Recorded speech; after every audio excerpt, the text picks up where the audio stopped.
Sometimes when the sun made her dizzy and her skin burned and peeled and there was no water to spare, Jay thought about revenge. She was in charge of the estate's grounds, and here in the garden, a cactus loomed over her work. Decades old, it overshadowed everything but the fountain. Back when it still rained, the cactus had grown enormous red flowers. Now there was no rain. There were no flowers, but the spines still grew, some of them as long as Jay's hand and as thick as her finger. She tossed weeds into a sack so she could drag them out back, but she eyed the cactus for a long moment before turning away. She'd never be able to get her hands on a real weapon.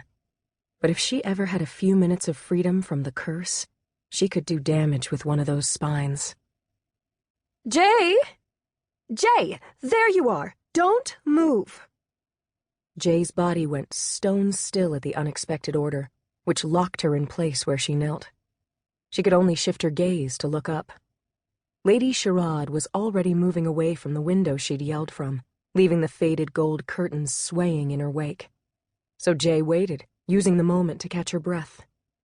As orders went, just waiting wasn't so bad. Not yet, anyway. Though if Lady Sherrod was looking for her, it was to give Jay yet another task. The lady strode into the courtyard a minute later, the scent of noxious perfume accompanying her. That meant bad news. Lady Sherrod only covered herself in perfume when there wasn't enough water to bathe. That meant there would be even less water for Jay to use in the garden this evening, and less for Jay and the other closest to drink.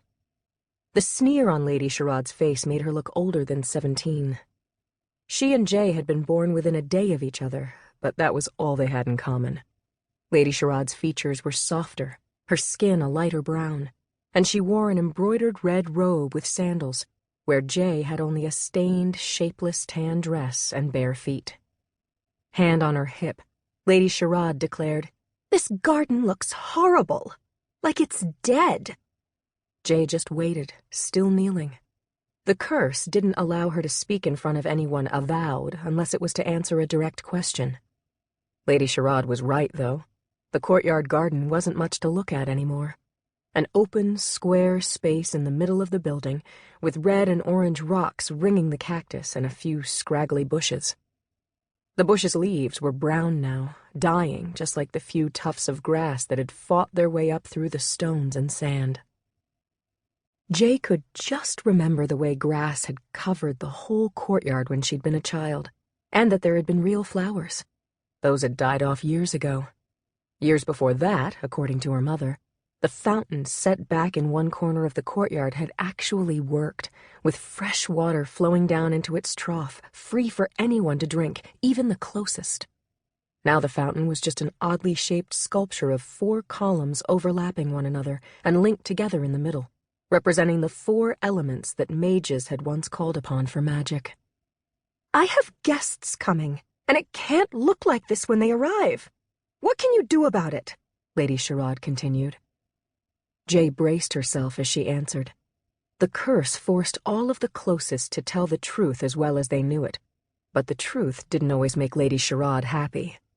This certainly wouldn't. "Without more water, I can't do anything at all, lady."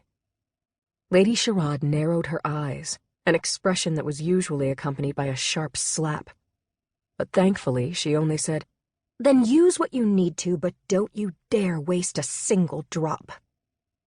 The weight of the order gripped Jay like stone sandals, so heavy that she'd barely be able to trudge forward until the order was completed or lifted.